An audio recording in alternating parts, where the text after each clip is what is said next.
Hello, everybody. So I'm Charles Hain, and I'm here with Caitlin Cortez and Lily Kleinman, and we're talking about cutting a pilot in beta. So last summer, last NAB, I'm sure everybody remembers, Resolve 14 came out. It was released in beta. Resolve 15 has just been released in beta. So we, for a bunch of reasons, decided to cut 2 TV pilots last summer in beta, and we wanted to talk a little bit about that process and a lot of the things we discovered working in Resolve in a full editorial to delivery process. Yep. So background on it, it was the Mayor's Office of Media and Entertainment, MOME, over there, and the Made in New York program financed these 2 pilots that were fully produced by students at the Fierstein Graduate School of Cinema. Lily and Caitlin are 2 editors in that program, and they were hired to edit these 2 pilots. Half-Life was cut by Caitlin. By myself. Maturity was cut by Lily. And we're going to accidentally call it Adult Behavior a bunch of times, because that was its title the whole time we worked on it. And then it turned out there's another Adult Behavior. So, do one of you want to talk about how the pilots came to be? Sure. So at the end of our second year, we have a big screening of a project that you cut. I had ended up cutting 2, and I had a conversation with the director before we screened about the grade and how it wasn't graded, and I said, don't worry about it, let's just get picture notes, and then we'll worry about color once we picture lock. And so we had the screening, and all of our notes were actually just taken over by color notes, and just things that oh, this shot felt weird because it was brighter, and this shot didn't match correctly, and all that kind of stuff. So we were really frustrated by the end of it, and I came out of that screening and went right up to you, Charles, and I said, how can we make this easier and more seamless? And you said, oh, easy, we can just use Resolve. And my initial reaction was, I hope you're gonna be there to help me because I don't know how to use Resolve. And you were like, yeah, of course, and it ended up being really, really easy and intuitive, and I was really happy to use it, and now I'm really excited for all the new things, too. So you sort of had an experience where you were interacting with people who have some knowledge of the film industry, film school professors, film school students and stuff, and they were giving feedback on work you were delivering, but it wasn't feedback about edit pacing. It wasn't this is going on too long, or is there another take? It was that scene feels weird, and you knew it was because it was too dark or too green. Yeah, definitely. And so even sophisticated clients weren't able to see past color problems. Definitely. And that drove the decision to, why don't we edit in something where you can color everything you deliver? Right, without having to round trip and make this process 2 times as long or anything like that. It's all in the same software, so we didn't have to worry about, now we have to round trip and then bring it back into another NLE, so yeah. Oh yeah, because traditionally in another LE, they have some color tools that aren't great, but you could also keep round tripping to a real color corrector, and that would be a real headache. So skipping the color, the step. All right, so let's talk a little bit about how you both got hired on the projects. Lily, how did you end up on Adult Behavior? The director, Rose Haig, and the producer, Brian Peterson, had already been hired, and they were doing a series of interviews with people from the second year, which is Caitlin's year, and I was in the first year. And originally the first year students weren't encouraged to apply in the beginning because it was open mostly for the second years who had more experience at the school. And Brian, the producer, remembered an editing job that I did for my first year project, which was an MOS film, and invited me to apply, and they hired me. Awesome. And then Caitlin, how did it go about for you? So as a second year, I was encouraged to apply, and I applied with a team, and we actually made a little video of what we thought the show could be and what the style was, and they really liked it and ended up suggesting me to the director and producer that ended up getting hired. And it just so happened that the director that got hired I'd worked with before, and she really likes working with me, so it ended up being a no-brainer for her, which was really nice, and so that's how I ended up cutting Half-Life. So we already talked a little bit about choosing to edit in Resolve. So let's talk a little bit about the learning curve. So you'd worked in Resolve a little bit. Yeah. How did that work for you, not having worked in Resolve at all? You knew a couple of the other NLEs at that point pretty well. How did that go? Yeah, I pretty much knew how to use most of the other NLEs, but I'd never opened Resolve before. And I got an email saying, okay, we're gonna work in Resolve. Is that cool with you? And I was like, yeah, of course. So we had 1 week for the editors assembly where the writers didn't come in and the producers didn't come in, and we were able to work with our assistant editors and get the show started. And then in that week, I kind of taught myself the program. Like Caitlin said, it's super intuitive. In the beginning, I think I mapped keyboard shortcuts to other NLEs that I was more comfortable with, but by the end of the week, I was using Resolve's defaults pretty fluidly. Yeah. Yeah. Awesome. That's a fast learning curve. And then, so yeah, the decision to work in beta, right? So that was definitely a decision that we had to make as a team to see, is this going to be worth the risk? How did that end up working out through the process? I mean, I know some of you are probably going to be deciding right now, is it worth it to work in 15 on a project this summer, or to wait for 15 to come out stable later on? We made the decision to go ahead with 14 beta. What was that experience like? I think it was really interesting. It was nice to have Lily there and be able to say, hey, are you having this problem? Is this an issue? Are you having this bug in yours? And then being able to talk about what we figured out as workarounds until the next update came out, and then fix that bug, and then a new bug would happen. And it eventually all worked itself out for when 14 was released, which was great, and all of our issues were resolved. But over the summer, it was a lot of fun basically finding ways to work around all the issues that were happening. But it wasn't as bad as I guess we thought it was going to be, because a lot of NLEs do have issues at times. So it wasn't like, oh no, we're going to be so upset this whole summer. It was just like, okay, this happened, we'll figure it out. So it was really nice. So a typical editing job, you lose 4 to 5% of your work time to bugs. Working in beta, you were losing 7 to 9% of your time to bugs? Yeah, maybe. Sometimes a little less, like average. But there was never a time where you lost 3 days of your life waiting on a bug to No, get... definitely not. No, and we've been cutting in Resolve 15 all day and all yesterday, and it is in beta in the version that we're working in now. And there are like a couple of things that we've found workarounds for, but it's pretty fluid. It's working. Yeah. Oh, so you guys, just so you guys know, they're cutting, like all of these videos you see, they're going up on YouTube and whatnot. Lily and Caitlin are working behind the scenes back there because they're expert Resolve editors. So you guys are working in 15 full time. Yes. Yeah. I mean, this isn't in our thing, but are there some edit room changes that you've noticed so Yes. far? Oh, it's so many. It's amazing. really awesome. What's going on with the edit room? Because I've been playing with the color room in Fusion. The LUT browser is super cool, but what's going on with the edit room in 15? I don't. You want me to? I think, well, the multicam is basically the same, but it was getting improved while we were going through it. Lily, you've worked more in 14 recently than I have, so I think for me 15 just felt just like it took a whole nother step up from 14. So it just feels like it's more intuitive and just more fluid. Everything feels like it's moving a lot faster in a good way. So it's definitely helpful when we're trying to do these 2-3 minute short clips and trying to get them out as quickly as possible, and it's working really well. So it's really cool.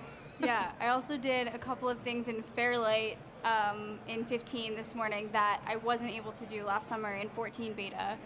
There are a couple of more plugins that just work, and it was super easy. It was actually from an earlier conference out here where, like, as you can see, there's noise everywhere, and it took 15 minutes maybe to denoise.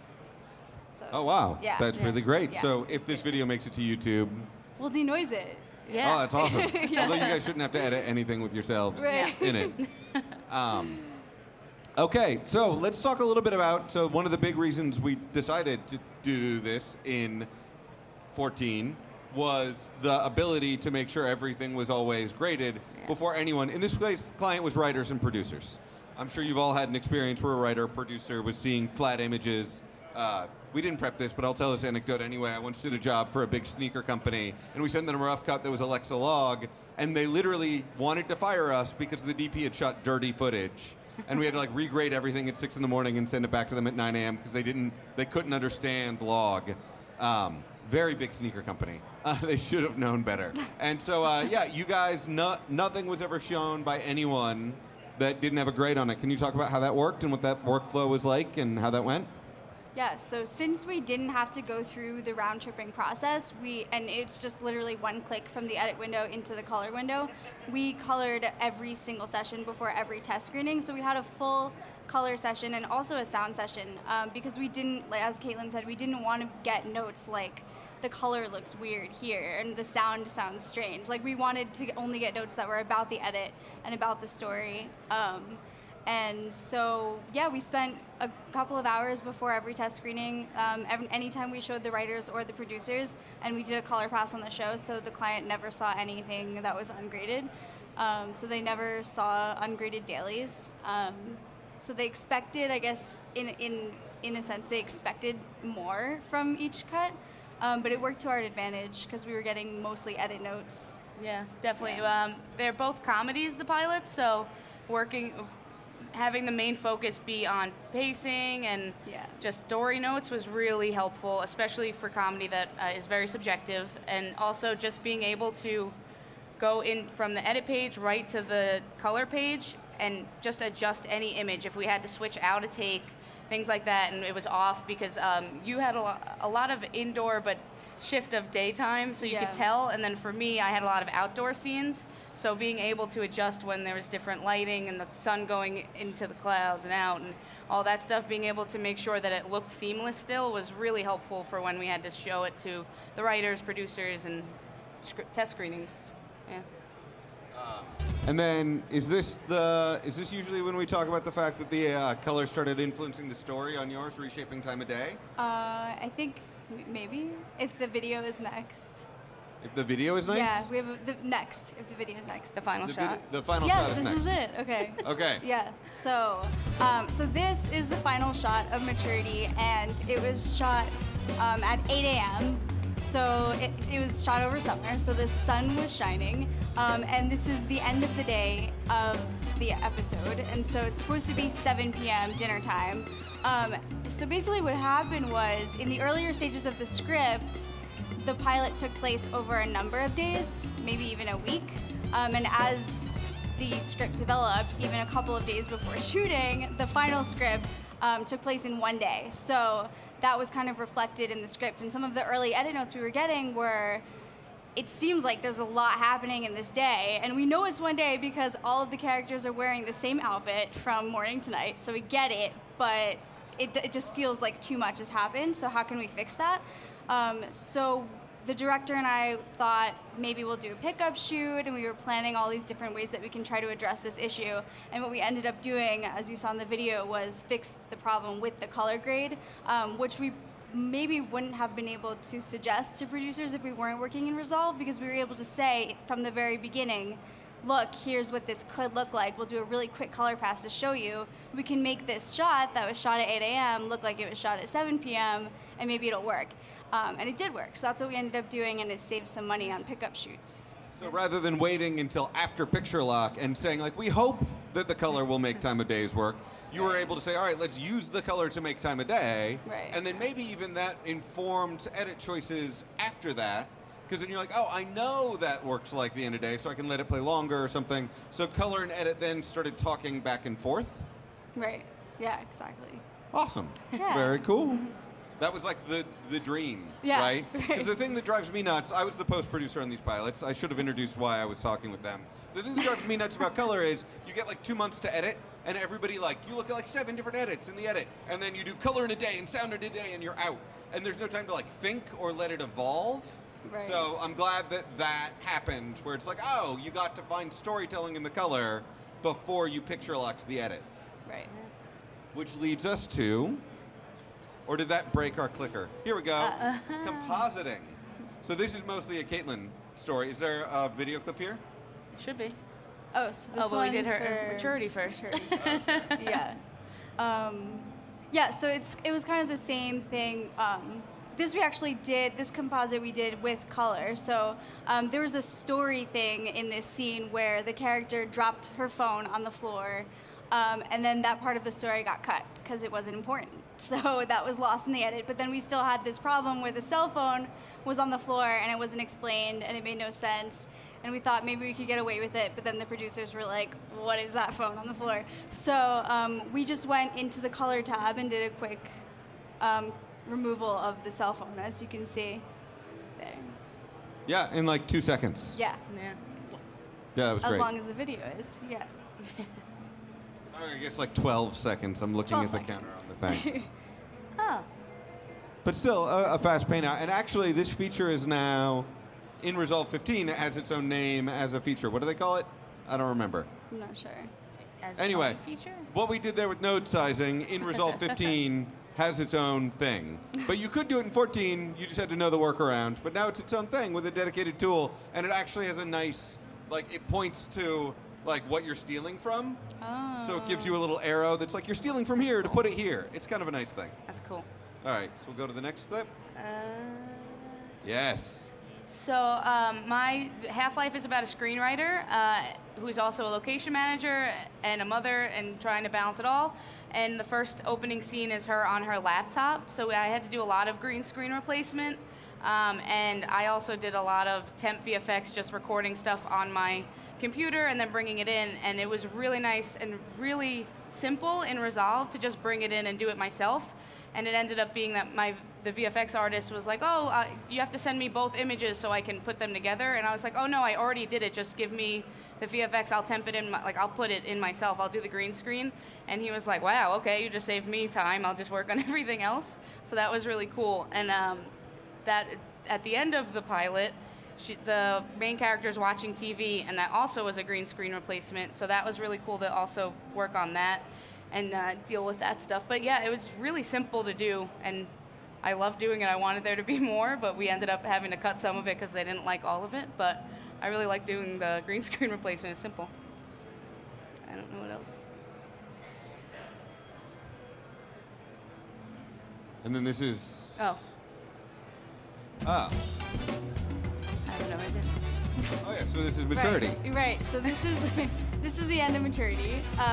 So all the way to the your left is the ungraded version, which the clients never saw.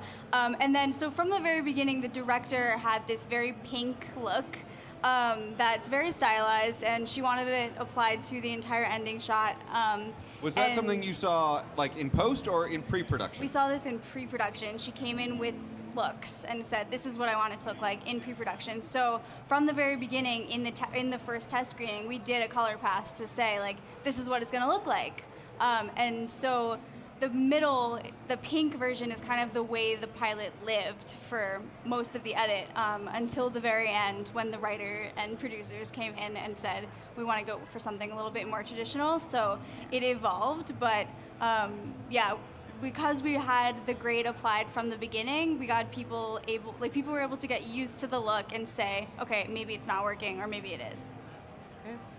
So the grade had more evolution as opposed to like a traditional thing where like the director shows up, sets a look, and then if 3 weeks later the producer and writer hate it, they have to go back in and find time knowing it's scheduled for. This was something where like the look could evolve. I actually think Rose went through a couple of generations of looks in post before landing in the final. So it had like more of an iterative experience than I think we're used to. Oh, and then we have a DRP workflow slide. So can you talk a little bit about using it as like a group project? Or, I mean, you guys both continue to edit in Resolve, right? So you can also talk about that. So how has that been treating you? It's been great. Being able to just export a DRP and then either bring it in the next day, send it to someone, another director. I know you had to deal with that with your director, sending DRPs. Not having to worry about copying over all the different file structures that are living in that NLE. It's just one DRP, one file, and having that as just very easy organization, really simple. And we actually have been working together. As you said earlier, we're editing a lot of the videos that have been shot around here, and it works perfectly in 15 as well. Like I brought in 14 DRPs into the 15, and it's been perfect. Nothing, no problems. So I love DRPs. Yeah. So one last thing about the DRP workflow is something that I found really useful, especially with fast turnarounds. We're both in grad school, and I'm working with directors that are like shooting and then they need a cut later that day. Is if I have a drive with the media on it and the director has a drive with the media on it, I can just say download Resolve because it's free. and we can work remotely and just send back and forth DRPs instead of waiting for an export and then an upload to Vimeo or whatever it is. So that's been really useful for while we're in school to say, like, let's just get this done really fast in the next few hours, and you can just open up the DRP on your own computer. Yeah. Awesome. And then I know particularly you, Lily, really enjoyed the multicam. Yes. There's a video. Oh, we got a Yeah, video? we have a video. Yes. So Maturity was shot pretty much entirely with A-cam and B-cam. And sometimes most of the time it looked like this, where we had a close-up and a medium shot, and sometimes it was on totally different side of the room. But my assistant editor set up multicam from the very beginning, so while I was watching dailies and putting together an assembly, I was able to edit with A-cam and B-cam as I went through, so my string outs had the best of both camera as I was editing. So the director never really had to sit through a take in A-cam where it wasn't as good as the take in B-cam, so I was just able to pull out the string outs that had already been edited with A-cam and B-cam and say, this is what works best. Awesome.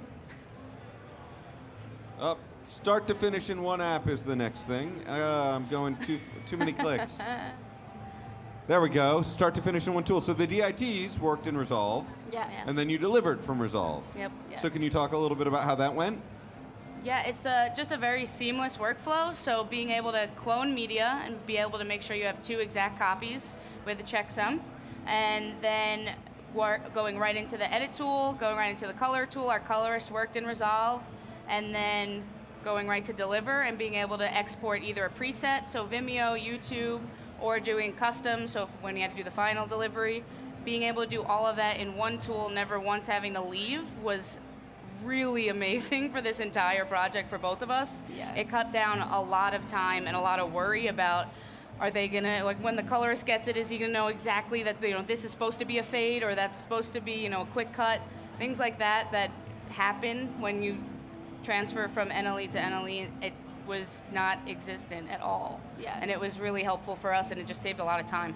Yeah, and when I appreciated it the most was after picture lock, and I already did the conform back to the RAWs, and I was setting up for the colorist to come in and do the color for final color, and I get an email from the executive producers, and they're like, picture changes. So it was super useful to be able to make those picture changes because they were pretty slight, just in the color tool in Resolve, without having to go back to another NLE because I didn't have to round trip.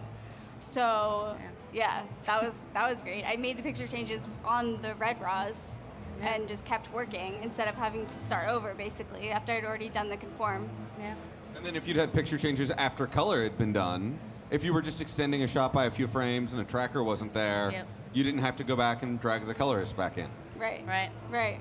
And then So exports, I think one of you mentioned something about stacking exports. Oh Yeah. yeah.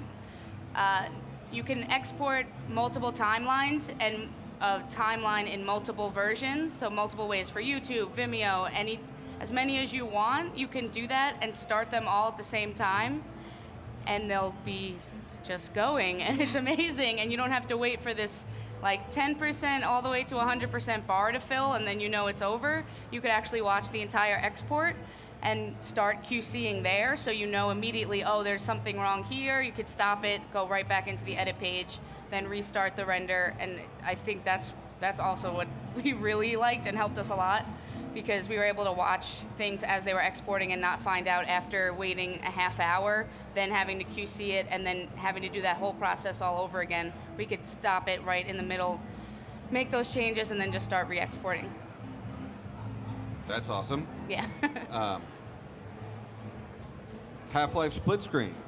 Well, we decided, since Fusion is now part of 15, we wouldn't have to do, this is something we decided to do for the title part, the title sequence for Half-Life.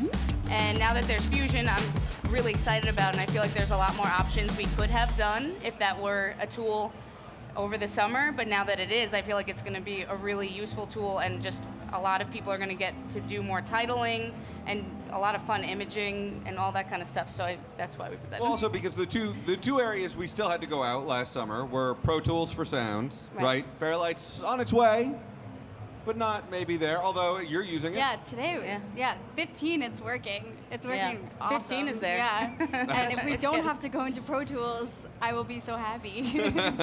Yeah. And then also our VFX artist still worked in After Effects. Right. So we were doing a lot of round-tripping shots with After Effects, but if we can talk Ali into working in Resolve, Right. then maybe we can just set up a big shared workflow and save even Ali all of that render time where he was backing and forthing, Exactly. where it can render straight into the timeline and you've Yeah. got it there as a composition. Exactly. So was that the end of it? I think so. Yeah. Oh and yeah, then would you Resolve. guys edit in Resolve again? Yes, Yes. we are. Yeah. Yeah, all the new tools, everything. It's just so exciting with watching a lot of the demos on green screen replacement, all the tools that they have now, how easy it is. It's even easier than what I did. I'm like, oh my, this is amazing. It's so exciting. I can't wait to really get into 15 and start really messing around with everything and playing with all the different films that we're working on. And you've continued to regularly cut in 14 up until now, right? Yeah. I mean, it's especially in school.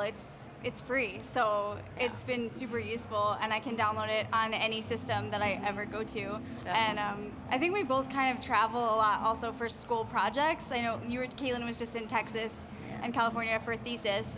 So just being able to like show up at a system and say, I can download this program and start working anywhere has been really useful. Definitely. Yeah. Well, especially because when we think about the cost of software, it's not just you have to buy it. It's Right. like even if I buy it, then I have to assume that the director has bought it, and then the Right. producers bought it, or you're rendering everything and going to Vimeo, which takes way longer. But if we all have the software, even if some of us have paid for it and some of us have it for free, Yeah. that works really well. Yeah. Right. I Is think that that's our it. last slide? Yeah, that's our last I slide. think That's so. our last slide. Well, we'll leave it up there Yeah. because it's pictures of you two. Are people doing Q&As after these things? Are we supposed to do Think answer questions so. now? Yeah, I think. Do I people don't have know. questions? Should we answer Q&As? Is there anything else you guys want to wrap up with? My voice just cracked and I'm 38. I want everybody to know that. Use Resolve 15. It's really cool. Yeah, You should check it out. Yeah, it's I don't awesome. think you'll be disappointed. Yeah. Awesome. That's it. All right, well, thank you guys very Yeah, much for thank joining you. us. Thank you. You turn these off?